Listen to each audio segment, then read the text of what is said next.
রাজধানীর সরকারি ৭ কলেজ নিয়ে নতুন বিশ্ববিদ্যালয়ের নাম হতে পারে জুলাই ৩৬ বিশ্ববিদ্যালয়। এই নাম প্রস্তাব করেছে বিশ্ববিদ্যালয় মঞ্জুরি কমিশনের চেয়ারম্যান অধ্যাপক এস.এম.এ ফায়েজের নেতৃত্বাধীন কমিটি।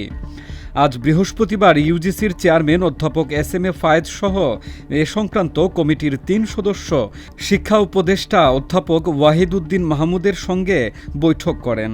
সেখানেই এই নাম প্রস্তাব করা হয়। জানতে চাইলে ইউজিসির চেয়ারম্যান অধ্যাপক এস.এম.এ ফায়েজ বলেন, বিষয়টি এখনও চূড়ান্ত নয়। আজকের বৈঠকে জুলাই ৩৬ বিশ্ববিদ্যালয় নামটি প্রস্তাব করা হয়েছে। শিক্ষার্থীরা চাইলে প্রস্তাবিত নামটি চূড়ান্ত হতে পারে।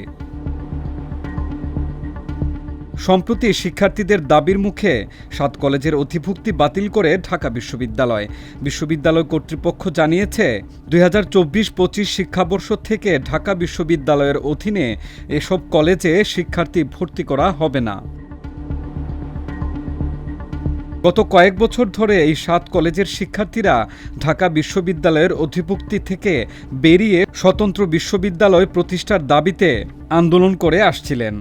৫ আগস্ট ছাত্র জনতার আন্দোলনে আওয়ামী লীগ সরকার পতনের পর এই আন্দোলন আরও বেগবান হয়। ৭ কলেজকে স্বতন্ত্র প্রাতিষ্ঠানিক কাঠামোর রূপরেখা প্রণয়নে গত ডিসেম্বরে ৪ সদস্যের এই বিশেষজ্ঞ কমিটি কাজ শুরু করে।